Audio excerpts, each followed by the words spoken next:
اینطوری جمع میشن وقت کار میکنن. حالا داخل اینا من بگردم ببینم ملچه‌شون هست یا نه، ببینم اگه هست نشونتون بدم.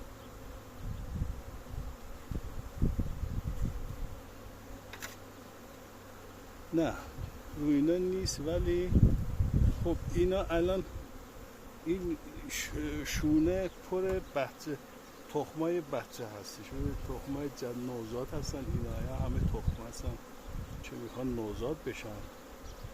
اینا رو ببینید، اینا همه تخم زنبور هستن که میخوان بچه بشن.